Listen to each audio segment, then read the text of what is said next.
Tere kõigile. Mis mul öelda on, mahub lühidalt sellesse, et igaüks teist kujutab ilmselt ette, milline on hea arst.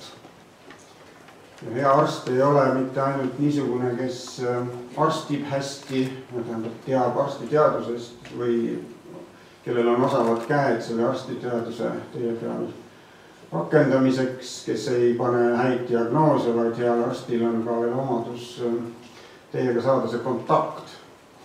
Nii et mulle tundub, et see roll, mida mina esindan, tahaks ennekõike olla loodusele ka hea arst. Ja nüüd ma räägin teile natuke sellest, mida see minu arvates tähendab kommunikatsiooni poole pealt ja minu jutu eesmärk on lühidalt, et meid oleks rohkem. Nii, ja kohe ütlen ka seda, et minul kommunikatsiooni ja meediaalast haridust ei ole, aga ma püüan õppida.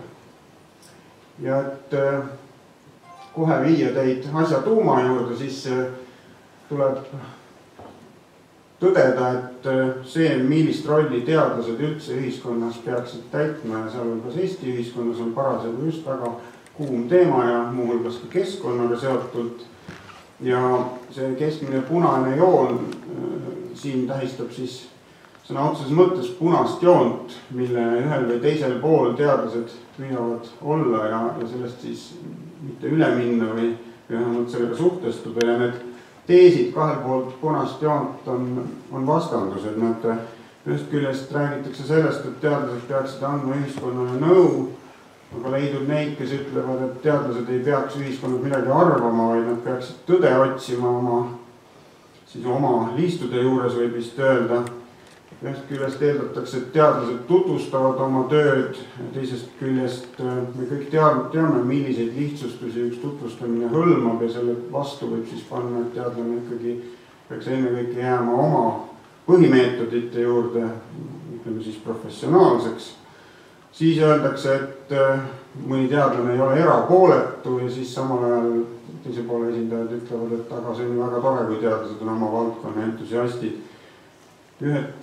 Eriti administraatorid sunnivad teadlasi otsima erainvesteeringuid, teised ütlevad, et aga teadlased peaksid töötama avalikes huvides ja mitte siis, ja vajadusel siis ka nende erainvestorite, eriti veel väga suurte investorite arvelt.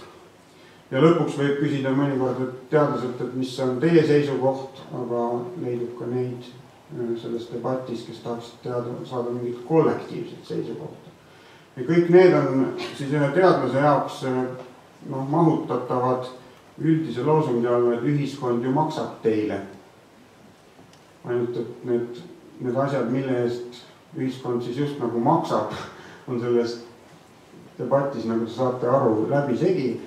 Ja minu arvates, tulles nüüd oma arsti rolli juurde tagasi, ütleks ma, et tahaks ennekõike ikka olla hea arst. See tähendab, et iga teadlane peab minu meelest küll arvesse võtma seda, missugune on see poliitiline või ka meedia kuvand, aga vist peab ikka ise leidma kõigepealt selle vormi ja eesmärgi, milleks ja kuidas ta tegutseb. Ja see tegevus, mida teen mina ja mu lähemad kolleegid, mahub sõna või mõiste alla looduskaitse teadus, aga kuna see lihtsamini mõistetav osa sellest puudutab elusloodust, siis ma panin teile siia lihtsalt näitena loenguslaidi, kus ma räägin, mis asi on looduskaitse bioloogia.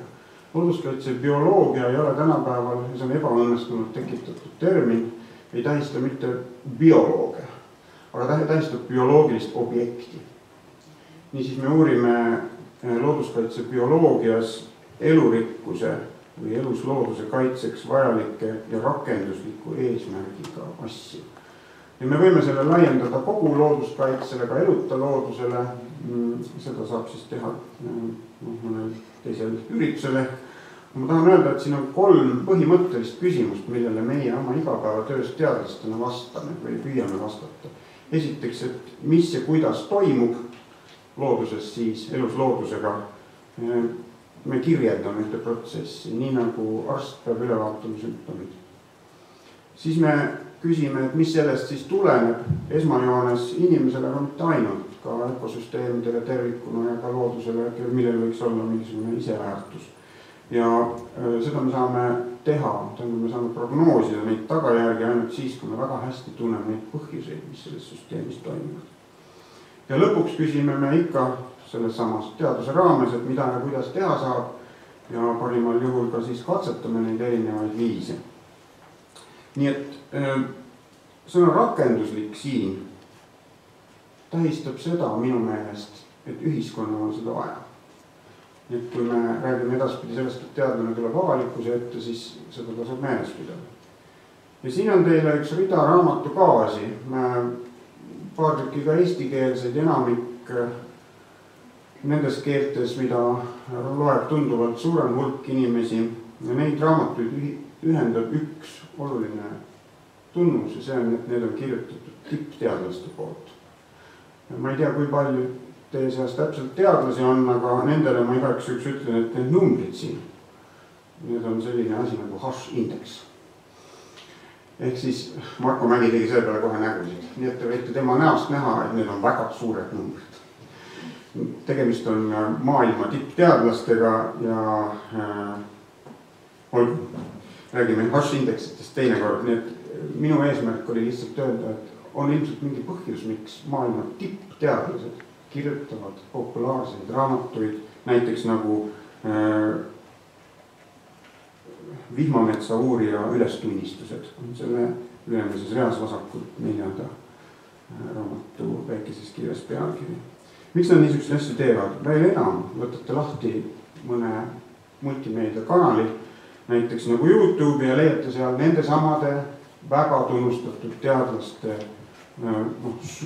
arvukaid ettekandeid, selgitusi väga oluliste, üldoluliste asjade kohta, alates veest, kliimast, inimkonna tulevikust, planeedist suures ja väikeses mastaabis ja põllumajandusest, kui neid näiteid siin vaadata. Ühesõnaga see, et tippteadlased on avalikkuse ees, ei ole mitte midagi erakordset, see on vastupidi üldine reegel. Nagu öeldud on sellega siis üldine põhjus ja mingis mõttes on isegi veider vaadata seda avalikku debatti selle üle, et mida need looduskaitseteadlased tohivad või ei tohi teha. Et seda kõike mujal juba tehakse. Nüüd see on üks slaid, mis võiks pakkuda rõõmu kõigile ajaloohuvilistele. Seda sellepärast, et see on autentsena esitatud, ma panin see väikese lingiga alla, pärast võib jagada. See on autentne, natuke rohkem kui aasta tagasi esitatud slaid ühest minu ettekandest ja ma rääkisin seal ühe konkreetse looduskaitselise protsessi toimimisest ja tõin muuhulgas inimestele asja seletamiseks välja põhimõttelise skeemi, kuidas Eestis, ütleme siis, tolle ettekande lähiminevikus toimus looduskaitseline otsustusprotsess. Et kui neid kahte suurt kasti seal taustal vaadates, vasakul on see teadlaskond ja paremal on avalikkus ja juba tollel ajal tundus meile, et suur osa teadlaskonnast avalikkusega kuidagi kokku ei puutu, on mingi väiksem osa teadlasi, keda me võiks nimetada sotsiaalselt aktiivseteks teadlasteks. Ütle, kas siin on mingi näitamise riistkaart? Ma võib-olla saan hiirega vaata.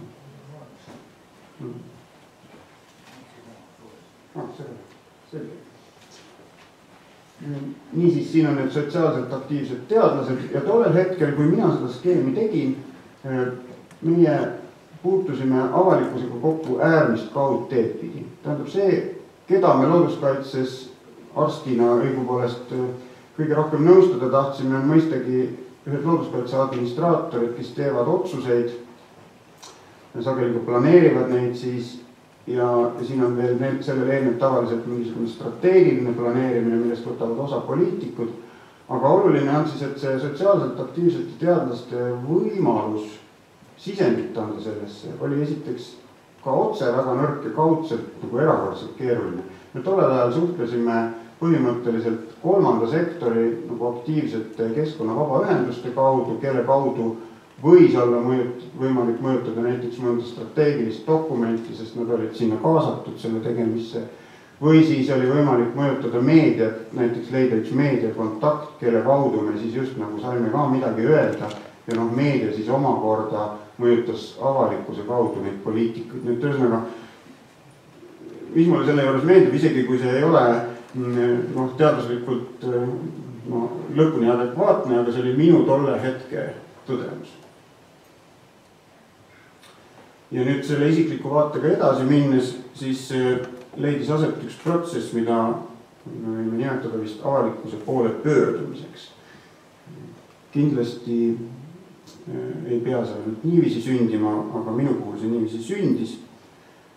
Nii et kõigepealt on suur hulk kõhklusi, et mingil põhjusel see otsustusprotsess ei toimi ja siis teadlane otsustab pöörduda avalikkuse poole. Ja sellel oli küll mitmeid erinevaid vorme, aga tõenäoliselt see artikkel on kõige laiemat kõlapinda leidnud ja sõna otseses mõttes võin teile kinnitada, me kirjutasime seda artiklit niiviisi, et me lugesime kõik koos, kõik laused ja sõnad pärast ükshaaval üle ja küsisime üksteise käest, et kas see on see, mida me tahame öelda. Et see oli umbes nagu sellise Nature tasemel artikli kirjutamine. Nii, ja milliseid funktsioone ma sellele omistan on siis, et me tahtsime informeerida mõnedest olulistest riiklikest protsessidest, mida me tahtnuks mõjutada või leidsime, et seda neid on vaja mõjutada, aga ei olnud suutelised mõjutama, siis otseselt teadlastena häirisid meid vale ja eksitavad argumendid selles konkreetses protsessis, see on meie kompetents ja lõpuks selleks, et mõista, miks need asjad olulised on, pidime mõistagi ka seletama mingit üldisemat konteksti, ehk siis harima inimesi. Ja sellele järgnes üks jätkutegevus ja sinna ilmus veel mõningaid funktsioone, näiteks nagu uute argumentide, sealhulgas ka konkreetsete uuringute lauale toomine ja siis lõpuks ka selline ühiskondlik kaasamisprotsess, milles me juba osaleme sisuliselt sotsiaalteadlastena. Ja selle tulemus on, et see meedia selles protsessis muutus meie jaoks ja ka paljude teiste jaoks meediumiks ehk keskkonnaks, kus me toimetame. Ja siin on paar näidet lihtsalt, seal leiab aset palju selliseid edasi arenenumaid tegevusvorme, näiteks nagu mõttevahetus, metsastatistika-alase vaidluse lahendas ilusasti ajakirjanik nii, et kutsus nii mind kui ka Keskkonnaagentuuri juhtivspetsialisti korraga intervjuule ja see intervjuu ilmus väga kenana. Või siis, et kui ühes mingisuguses ajakirjanduslikus kajastuses ilmus väide, et Eesti metsades pole ükski liik välja surnud, siis oli meil kohe see hetk, kuhu me saame välja käia selle teadmise, mis meil oma uuringutest on. Et see on meedium, kus me toimetame. Ja kui ma püüan seda isiklikku kogemust siis kuidagi üldistada, siis ma võtaks selle kokku niiviisi, et siin on siis rõhk nii sõnal teadlane, kes ilmub, kui ka avalikkusel kuuda ilmub. Et ühest küljest minu meelest otsustusprotsessides ilmselgelt teadlasi on sageli vaja ja sellepärast, et need otsustajad, muuhulgas ka looduskaitse otsustajad ise ei suuda teaduskirjanduse, teadustulemustega olla kursis. See üks uuring, mis Inglismaal on tehtud, ütleb, et 2% rakendajatest loeb teaduskirjandust keskkonnateemadel. Teiseks, et popularisaatorid teevad väga head tööd inimeste harimisel, aga kui me räägime otsuste langetamiseks, siis on meil vaja tavaliselt suuremat täpsust. Ja seda täpsust suudavad teadlased tagada. Ja kolmandaks, ei piisa sellest, et teadlase käest ükskord küsida ühte fakti, sellepärast, et valdav osa neist otsustustest on tegelikult protsessid. Sinna sisenetakse ja siis tuleb hakata vaatama üksteise järel üle erinevaid argumente, vaadatakse, mis saab, millise otsuse me teeme järgmiseks. See ei ole ühekordne küsimine, et selles protsessis peab olema osaline.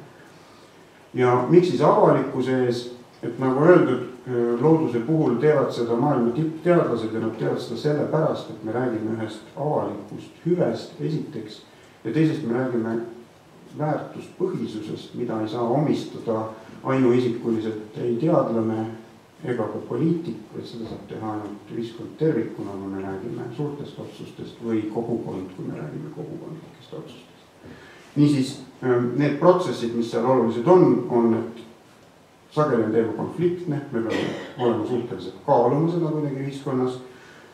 Sageli liigub seal valesid või kehvasid argumente, me peame suutma neid parandada ja lõpuks meedial tekib selle käigus ka oma huvi ja sellele huvile peaks olema võimalik vastata. Ja see, mis minu meelest on juhtunud, on, et see skeem, mida ma enne näitasin, panen siia väiksena alla, on nüüdseks ainult umbes 2 aastaga või pooleteise aastaga väga oluliselt muutunud, kui me keskkonnateema käsitleme. Et kõige olulisem asi, mis on juhtunud, on, et need sotsiaalselt aktiivsed teadlased on liikunud tunduvalt rohkem sellest keskmise teadlase kuvandist välja, nad suhtestuvad otse avalikkusega ja neil on otse seos meediaga. Ja seda kaudu on siis muutunud ka teised seosed. Loomulikult on alles jäänud see kolmanda sektori seos, aga tema põhifunktsioon ei ole enam mitte meediale vahendamine, vaid hoopis miski muu. Ja selle kõige kaudu, erinevate tagasiside mehhanismide kaudu on muutunud tegelikult ka see otsene nõustamise arvesse võtmine otsususe protsessis palju mõjusamaks. Teadlased on muutunud palju mõjusamaks, võib vist öelda. Ja vaadake, kui lühike see aeg. Nüüd see, millest tõenäoliselt sellel seminaril teile palju räägitakse ja milles mina ei ole professionaalne, kuidas seda tegema peab, võin ainult lihtsalt võtta kokku mõned isiklikud kogemused ja ega siin 2 põhilist märksõna ju on. Sõnum peab olema sisukas, edastamine peab olema efektiivne. Ja minu kogemus on põhilistest asjadest siin punasega kirjutatud, mitte miski ei asenda sisu. Ükskõik, kui filigraanselt esineda, see ei asenda sisu. Ja veel enam, miski ei asenda sisu kokkuvõtet, sellepärast ma alustasin ka oma ettekannet sisu kokkuvõtet. Väga sageli on teil aega lihtsalt niivõrd vähe oma sõnumi edastamiseks. Kõigepealt tuleb kokkuvõtte ja seletused on taskus, kui keegi tunneb huvi, siis räägite sellest ka. Ja muidugi tuleb valida edastuskanal, tuleb valida ajastus, mis sellele sihtrühmale vastab, tuleb vaadata, mis see sisu on ja millist vormi on kõige mõistlikum kasutada, kas ma tahan näidata midagi või kui pikka seletust see vajab ja kindlasti tuleb arvestada isiklikke oskusi, kas ma saan paremini hakkama kirjalikus vormis või suulises vormis ja kas ma saan näiteks otse stuudiost mingisugusest debatisaates televisioonis, kus ma saan seal hakkama või ei. See on kõik, seda peab arvestama, see on oluline. Aga mulle on tundunud, et hästi tähtis on ka, et kasutatakse mitmekesiseid vahendeid. Mitte ei tule seda jutt kogu aeg ühest kohast ühte moodi, sest inimesed võtavad vastu infot väga eri moel, eri kohtadest ja võib isegi olla nii, et sa räägid ühte sama juttu 2 täiesti erinevas kohas ja inimene võtab sealt vastu erinevad asjad. Aga siis see viimane punasega on, mida ma tahaksin vältida, on, et jälle see on üks halb lause, jälle see lõhmus või siis, et jälle räägib sellest asjast. Seda ma püüan vältida. Ma tahaks, et iga ürituseks sündmus. See ei ole alati võimalik, aga see võimaldab teadlasel optimeerida. Pigem tule välja harvem, aga räägi siis millestki, millest sa veel ei ole rääkinud. Sellest ma ei ole. Tehniliselt. Meie töötame põhiliselt teadlastena 2 vormis. Meil on algallikad on teadusartiklid või mingid esinemised. Ja siis see ajakirjanduslik vorm, mille kaudu me avalikkuse ette tavaliselt ilmume, neid on muidugi rohkem. Ma ise olen pidanud leheartikleid ja pikki intervjuu saateid püsiväärtuse kandjateks ja selle tõttu ma rõhutan neid veidi rohkem. Aga loomulikult on eriti just aruteludena äärmiselt olulised ka need teised vormid. Kõige põhilisem, mis ma selle slaidi peal tahan teile näidata, on, et nende vahel toimub veel üks protsess. Et need on küll lõpp-produktid ja need on allikad. Aga need vahevormid on tegelikult äärmiselt tähtsad. Näiteks, kui me ikkagi leiame midagi üldolulist, siis me saadame välja pressiteadet. Me ei saada välja pressiteadet igast asjast. See ei ole mõistlik, see devalveerib neid sõnumeid. Ja me ju teame, et ajakirjanikud vaatavad neid pressiteateid, et neil on neid väga palju ja nad peavad nende hulgast valima. Aga kui see on oluline asi, siis see ilmub. Populaarteaduslikud artiklid on väga tähtsad kui üldmõistetavad andmekogumid. neid on vaja sinna panna, aga ei ole mõtet arvata, et tavaline lehelugeja populaarteaduslikku artiklit kusagilt ajakirjast loeb. Seda ei juhtu. Küll aga saab sellele tagasi viidata mingi väitluse käigus, see on erakordselt tähtis. Ja neid levitab väga hästi ka Facebook. Süvenemal inimesel tekib võimalus neid lugeda. Kui te esinete ja see on sündmus, siis võetakse teilt lühiintervjuu, olete õhtustes uudistes näiteks. Selle peale ärkab mõni väitlussaate juht. Ohoo, see on selline äge asi, teeme sellest ühe saate. Niiviisi juhtuvad need asjad. See ei ole teadlase kontrolli all. Uskugi, kui te hakkate meelega seda tegema, see ei tule välja. Peab olema, nagu öeldud, hea sõnum. Aga just, et see tõlkeprotsess, et selle olulisust ei maksa ära unustada. Ja siis, kuigi sellest tehnikast räägitakse teile siin kindlasti palju, aga ma lihtsalt toon välja 2 sellist omapoolset väikest isiklikku avastust, mida ma tahaksin jagada. Esimene on, et me ju looduskaitseteaduses oleme väga suurel määral ikkagi loodusteadlased, aga kui me astume avalikkuse ette, siis me hakkame transformeeruma, muutuma millekski muuks. Ja tasapisi me oleme sunnitud mõistma seda ka, kuidas ühiskond toimib ja kuidas ka kommunikatsioon toimib. Me muutume mitte ainult sotsiaalteadlasteks teadusliku vaatena, vaid tuletame seda arsti paralleeli meil. Me muutume mingil määral ka psühholoogiks või vähemalt seda nõuab meilt olukord. Ja minimaalselt on vaja mõista, mis asja sa ajad, kui sa avalikult ees oled. Ma juba ütlesin, mis asja ma ajan. Ma tahan, et neid oleks rohkem. Siis on, seda asja ma ajan siin. Siis mida inimesed tegelikult teada tahavad. Ajakirjanik võib teie käest küsida, et mis te arvate, et mitu kuupmeetrit puitu aastas ikka võib raiuda või mingi sellise küsimus. Kui sa pead selle läbi nägema ja saama aru, mida ta tegelikult tahab su käest küsida. Ta tahab küsida, kas nende metsadega on hästi või halvasti. Ta tahab teada saada, kuidas moodi tema peab seda kajastama, toimima, mis on sellest kõige olulisem. Nii et hammusta läbi see esmane küsimus ja siis vasta sellele, mida ta tegelikult tahab teha. Ja loomulikult, millised on need teadmised. Ja teine asi on, et ehkki Leelo ilusasti rääkis meile, et me peame seda armastuse sõnumit levitama ja see on täiesti õige. Aga paraku see arsti elukutse sisaldab ka verd ja kõike muud, mis käib selle juurde. Ja teadlane peab kaaluma riske. Ja mina teen seda iga päev. Nii et, ja millised need on, ma toon mõned välja.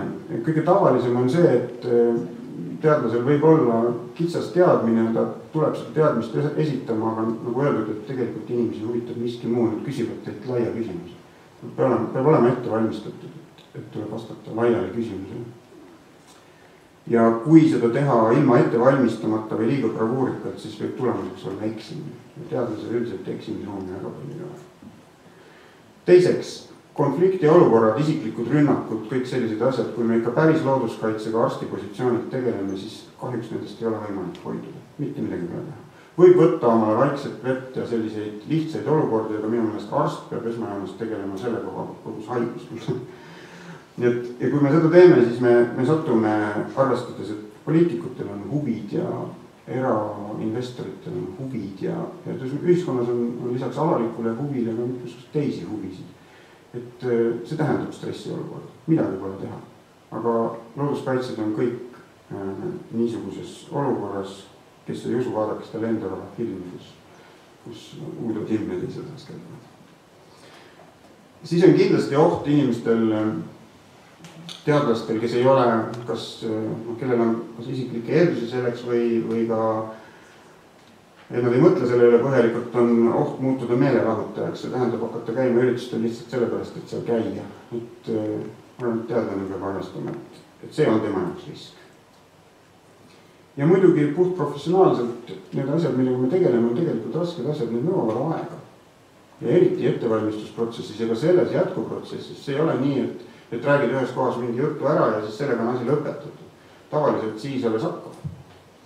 Ja teine on, et kuna teadlastöö ise nõuab palju süvenemist, siis sealt kõrvalt lihtsalt avalikkuses käia ja mingeid nupukesi sinna pista on ohtlik sellepärast, et seal puudub võimalus süveneda, aga süvenemine on vajalik ja veel enam, kui me räägime sellest, et vaja oleks inimesteni viia arusaam küllaltki fundamentaalsetest muutustest, mis on olulised, siis seda ei ole võimalik teha pealiskaudsete sõnumitega. Selle tõttu ma arvan, et hoia, keda armastad, on sõnumina väga hea, aga selle kõrval peab olema süvenemine. Vastasel korral seda muutust lihtsalt ei toimu, inimesed peavad saama aru, miks neile selline sõnum edastada. Kokkuvõte. Esiteks ma siis väidan, et looduskaitseteadus on hästi infomahukas ja see teenib avalikku huvi sageli konfliktses olukorras ja selle tõttu teadlastel, kes seda infomahukust suudavad hallata, on avalikkusega suhtlemine, sealhulgas meedia poole pöördumine, täiesti normaalne käitumine ja nii kogu maailmas. Ja selleks, et seda teha vastutustundlikult, on vaja pöörata tähelepanu sellele, et sõnum oleks sisukas, edastus oleks efektiivne, aga ka sellele, et see tajud oma rolli. Teadlased ei ole lõpuks ikkagi poliitikud ja teadlased ei ole ka ühiskond, neil on oma roll, see on väga väärtuslik, aga nemad ühiskonda otseselt terveks ravida ei saa. Ja lõpuks, et ma arvan, et koolitus on äärmiselt vajalik, see on väga hea, et selliseid algatusi tehakse, aga et kõige selle piires tuleb anda teadlastele võimalus ja vabadus just endale sobiva suhtlusviisi leidmiseks. Meil ülikoolis on tehtud õppejõudude koolitust selle põhimõttega väga edukalt niiviisi, et kogu koolituse jooksul tehakse kõiki neid erinevaid õppeprotseduure mitmekümne erineva meetodiga läbi, reaalselt teevad õppejõud kõik ise läbi ja selle lõppedes nad võivad ise lihtsalt valida, mis neile sobis ja mis neile ei sobi. Et midagi sellist oleks ilmselt vaja ka teadlastele loodushoius.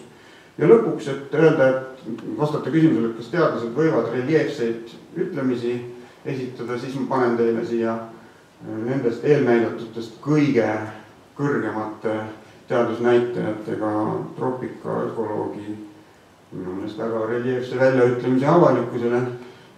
Tõenäoliselt ühe meie ülikooli rektor kohe reageeriks. Niisiis, et kui te ei ole osa lahendusest, siis te olete osa probleemist. Aitäh!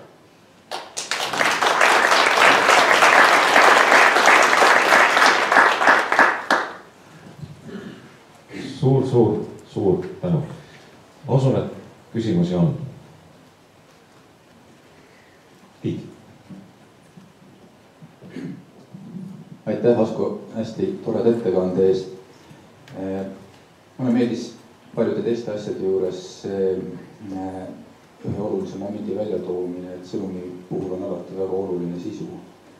Et kui sisu ei ole taga, siis sõnum võib muutuda iseenese vastandiks. Ja selle sama slaidi peal oli üks teine asi, kus ma jäin natukene kõhklema. See on see punkt, et jälle see tagasi tähistab ebaõnnestumist. Võib-olla sa mõtled seda kuidagi mingis teises kontekstis, aga oma tegevusvaldkonnas mul aeg-ajalt tundub, et ma olen oma tegevusest rääkinud nii palju, et ma lihtsalt ei jõua seda ja mul on paha maik suus. Ja siis mõne aja pärast ma avastan, et tegelikult oleks ikkagi vaja veel rääkida, sest aeg-ajalt see jutt ei ole jõudnud kohale. Nii et ma ei tea, kas see jälle... Ja, ma võin vastata, sest see on väga ootuspärane küsimus. Et siin on pistmist tippteadlase rolliga. Ehk siis tal ei ole seda, tema põhienergia peab minema siiski, eks ole, probleemi diagnoosimise ja lahenduste väljapakkumiseni. See, mida sina ütled, on koolitaja, ehk siis pedagoog. Nii et üks osa teadlasi kindlasti võiksid ka kehastuda pedagoogiks ja ikka ja jälle rääkida kooliõpetajaks põhimõtteliselt. Aga veel parem, kui me suudaks ühiskonnas seda koormust hajutada, nii et mina püüan toimida näiteks niiviisi, et neid asju, mida me oleme leidnud, hakkavad edasi rääkima teised. Kasutan ka võimalust, et küsida. Minu jaoks see tõlkeaspekt, mis sa välja tõid, oli hästi huvitav ja ka ilmselt semiootika või kommunikatsiooniteaduste vaatenurgast, et kuidas teadlane peab ennast nagu transformeerima mingis olukorras. Ma tahan küsida seda, et kuivõrd nagu keeruline või sügav see muutus on, mõeldes ka siin selle peale, et üks asi, mis nagu head teadlast peaks iseloomustama, on teatud kahtlemine, et ta oma tulemustes, oma selles, mis ta parasjagu on leidnud, ta ei saa kunagi olla liiga kindel, sest üks teadusliku teadmise omadus on see, et on ümber lükata. Jah. Aga nüüd, kui minna avalikkusega suhtlema, siis põhimõtteliselt peab see teadlane ju veenma, ta peab olema veenev, ta peab teisi positiivses mõttes mõjutama mingisugusele muutusele. Et kuivõrd sügavaid nagu sisemisi transformatsioone selline tõlkeolukord nõuab või kuivõrd lihtne see on, ka sulle isiklikult näiteks? See on mingil määral õpitav, aga ma arvan, et see kõige paremini siiski illustreerib seda see erinevate selliste dilemmade nimestik, kohe see kõige esimene rida seal, mis ütleb, et teadlane peab ühest küljest nagu keskenduma tõele või siis jääma professionaalseks, aga teisest küljest ühiskond tahab talt reaalselt teada saada midagi olulist ja siin ei ole lihtsaid valikuid, õpitav on see vorm, kuidas moodi teadustulemust tõlkida, aga ma arvan, et see läheb veelgi kaugemale ja meie töörühm ikkagi töötab nii, et juba uuringu küsimuse püstitamise faasis me teame, millele see vastab, kuhu seda vaja on, nii et kui saad ühe juhusliku tulemuse ja üritad sellest teha, siis just nagu seda saiakest ja seda maha müüa, siis see ei õnnestu hästi. Et ma arvan, et selles osas on see fundamentaalne muutus, et vähemalt meie erialal, selle looduskaitse teadlane, juba uuringut alustades peab teadma, kuidas see lõpeb. Mitte mis see tulemus on, aga kuidas see tulemus jõuab lõpuks kellele. Aitäh! Küsitsime küsimusi ka. Siin. Et ma küsiks selle skeemi kohta, mis sul seal oli, et see näitab nüüd, et see nõustamise roll on nüüd saanud siis pideva joone lõpuks ja administraatoritele lähevad otsesed soovitused ja nõud andmised, aga me teame, et on erinevaid soovitusi ja erinevaid teadmisi, ma ei saa öelda, et on erinevad tõed. Mis sa arvad, et kus peaks toimuma see ühise keele leidmine, et kas siis need sotsiaalsed aktiivsed teadlased peaksid administraatoritele kõik laua peale viskama ja siis administraatorid peaksid oma tarkusest tegema otsuse, mis on siis see õige või vale või suudetakse juba teadlaskonna tasemel jõuda mingisuguse ühise arvamuseni? Ma ikkagi arvan, et teadlane peab osalema selles otsustusprotsessis. Mida keerulisema probleemiga meil tegemist on, seda olulisem see on. Loomulikult neid otsuseid teevad ja nende eest vastutavad need administraatorid, sellepärast nad ongi siin eraldi välja joonistatud, et mitte mingil juhul ma ei pisenda nende tähtsust. Nii et ideaalis on üks koostöövorm, kusjuures mõlemat pidi, näiteks metsise konflikti lahendamisel me oleme teinud ka seda, et me oleme pannud erinevad osapooled üheskoos metsiseid uurima. See tähendab, et nad tulevad ka teadusele sammu vastu, mitte et teadlane läheb ja räägib ametniku keeles, vaid ametnik on sunnitud tulema aeg-ajalt rääkima ka teaduse keeles, siis hakkavad kõik paremini üksteisest aru saama. Muuhulgas saavad ametnikud siis aru ka teaduse piiridest või võimalustest anda neid vastuseid. Kes või mis on see nähtus, mille eest me loodust kaitseme? Ja millal me peale valgust läheme? Ma arvan, et me peame pöörduma sel puhul alati nende loodusväärtuste juurde. Et me peame ikkagi aru saama loodusväärtuste seisundist, see skeem üldiselt kehtib. Et kes või mis tuleb mängu alles siis, kui me oleme sellest seisundist ja seda põhjustavatest asjaoludest aru saanud. Et need asjaolud, mis loodust, meie jaoks olulisi loodusväärtusi võivad halvas suunas mõjutada, neid on väga palju. Ei saa öelda, et inimene on kõik süüdi või see ühiskond on kõik süüdi või mingi tööstuslik protsess on, need on väga erinevad. Nii et mina alustaksin ikkagi kõigepealt loodusväärtuste kirjeldamisest, siis vaataks, mis see seisund seal on, arvestaks ka sellega, et see, kuidas me väärtustame loodust on omakorda muutub. Et asjad, mida me 100 aastat tagasi ei pidanud väärtuslikuks, on nüüd võib-olla väga väärtuslikina meie laua peal. See on tegelikult tohutult põnev valdkond, aga see eeldab süvenemist. Siin ei ole lihtsaid vastused. Selleks ongi teadlasi vaja ja selle konkreetse küsimuse juures muuhulgas sotsiaalteadlasi. Aitäh, Asko, veel kord. Ma tean, su päev täna on hästi kiire, et väga tore, et sa said tulla. Jah, see on vastus Leelole. Me läheme nüüd metsanduse arengukava seda esimest tõsist töörühma lahingut lööma kell 1 algab püüen koha peal. Aitäh teile kõigile, kahju, et ei saa teiega olla lõpuni.